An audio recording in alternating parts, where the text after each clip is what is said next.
Hey everybody, how are you doing? It's your boy back with another long form content video, like another ramble that I haven't done in a while. But it's been inspired while I was away on my hiatus. I was actually helping my girlfriend recover from an injury that she sustained, and she needed a helping hand around her place. So I kind of had to move living situations. So I was living a quadruple life. So, out of all the things going on in my life, finding time to make a video for my personal channel was kind of the last thing on my list because I got a few other things going on right now. But this channel, particularly, is just kind of like my miscellaneous personal thing of me as a person. But throughout that period, we were watching the Matrix trilogy, and it really got me thinking about over the past couple years, society has been talking about escaping the Matrix and what that exactly means. Now, typically, for definition, we're going to talk about escaping the Matrix by escaping the mundane 9 to 5 hustle, right? And how sometimes that's become a little bit of a grift in a lot of senses. Now, grift is also another overused term. But like being your own boss and being able to make the rules of your own life is what I would consider like escaping the Matrix, or at least realizing what the Matrix is.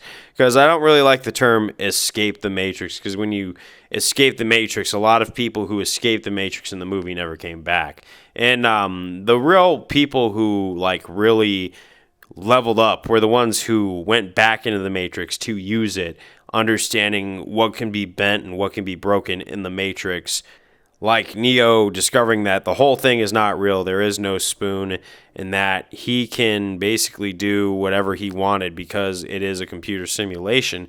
And a lot of the things in society that keep us in that 9 to 5, day in, day out, Monday through Friday cycle, they're useful. Because if you want to work nights, you want to work early mornings, you want to get up at 2 and then get home at noon, that's totally your choice. Any way you want to live your life, as long as you are being productive in your own sense and you're keeping yourself stable and comfortable. I applaud anybody for doing things the way they want to. They want to start a business venture, then I recommend you do that. You're going to bring in more money than you would from a 9 to 5 job. But there's a lot of grift that comes with this whole escape the Matrix mentality. Like you get guys like Andrew Tate and the Sneakos and all that stuff who use it a lot, but their actions really don't say that they're completely over the Matrix. And you can tell that they've gained such a following using this. Now, I don't know if they're being sincere or not, but a lot of that kind of seems like an act to me by taking advantage of a demographic that has been completely ignored,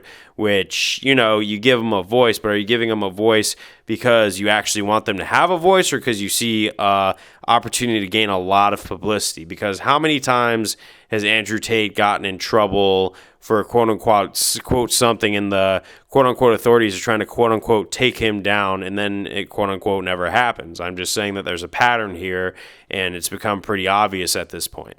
Like, even if you want to bring up guys like Sneeko and stuff like that, I think the guy's a little cringe because although, look, I get it. You are having your own like theme in your stream, but if you can't think that his deplatforming was coming down the pipe really red hot, and he could have gone smarter with his messaging and not have just attacked a bunch of people and made a bunch of enemies, he could have done it that way too. I think he lashed out at a lot of people, and the backlash he got from a lot of people was definitely warranted.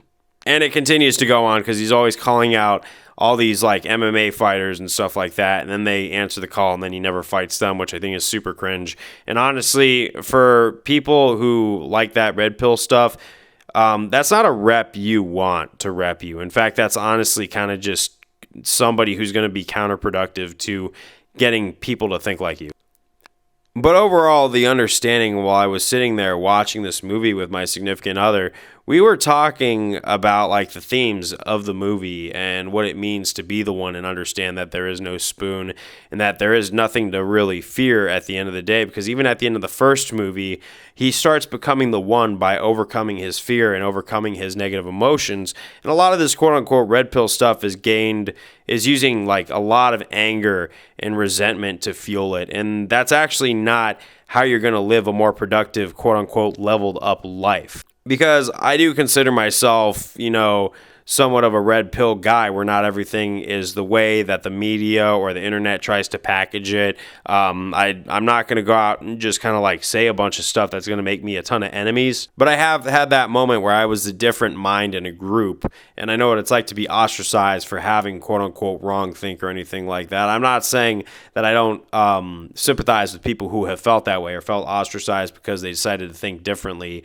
from the group of people. But how I dealt with that ostracization, or people who are dealing with that rage, that quote-unquote red pill rage that a lot of people are talking about, I have had to deal with that because I understand that once you have to have like your point of view shifted on what reality is and what really is acceptable and what really gets you success in life, it could be a big culture shock to anybody's mind whenever you find out that what you have read is different than what actually goes on in the real world. But I digress. At the end of the first movie, you realize that Neo has basically not when he like wakes back up from being pew-pewed by Agent Smith, but when he's going to rescue Morpheus with Trinity and he's going in the lobby and he's raiding the building and all that stuff, you could tell he's driven by not anger or resentment, but an actual goal, like an actual end goal, like a very noble cause that brings out his heroic side. And when you have a lot of people who are quote unquote escaping the Matrix and running off of anger and resentment, like no forgiveness, or at least for that matter of fact, acceptance, I think it misses the whole point of the Matrix movie, and it's kind of hijacked a lot of the deeper themes that go on in the Matrix. Because if you realize that you're living in a bit of a simulation, whether it's metaphorical or real, I think that there's a lot of positive that could come from waking up from into like a higher consciousness state. But you see a lot of these people under these like quote unquote escape the Matrix movements, and that's what all they're running off of is resentment, anger, and destruction. And they've kind of boxed themselves into their own little bubble where they're not sharing anything with anybody that's going to help wake anybody up.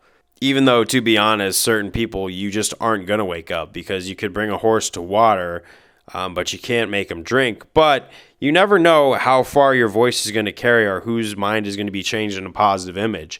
Whether you're changing 2 or 3 people's minds, or you're gaining a big following and changing 1,000 or 100,000 people's minds. But I think there's a certain amount of stoicism that has to come with these quote-unquote red pills or these escape the Matrix people, because at the end of the day, a majority of them are just based off of anger and spreading some really extremist stuff. And although I know that quote-unquote extremism can be overused in terms, I think that there's a lot of examples of people who have actually taken the red pill a little too far, to the point where it's not about helping anybody, but it's about hating other demographics.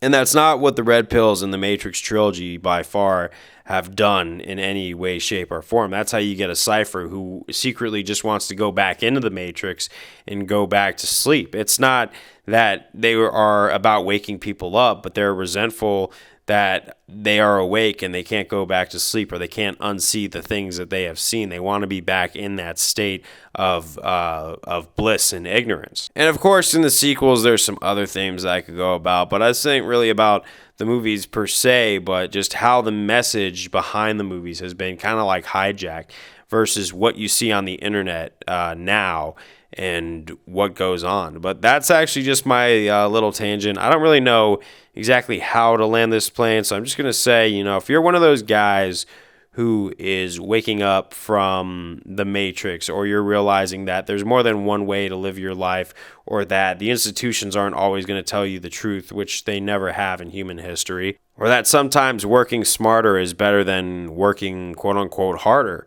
I just want you to know that, come from a place of stoicism and heroic, deeds, not from a place of anger, violence, resentment, hatred, because when you try and take negative emotions or feelings of resentment and channel it into something great, you can probably wake up more people by leading by example. Not everybody, so to speak, but the right types of people. But once you are rallying and calling for violence, that never really ends well, because you might inspire the wrong person to take things a little farther than you ever thought possible. And that's actually happened in human history also. But that's all I got to say. I will see you guys on the next one. Peace out.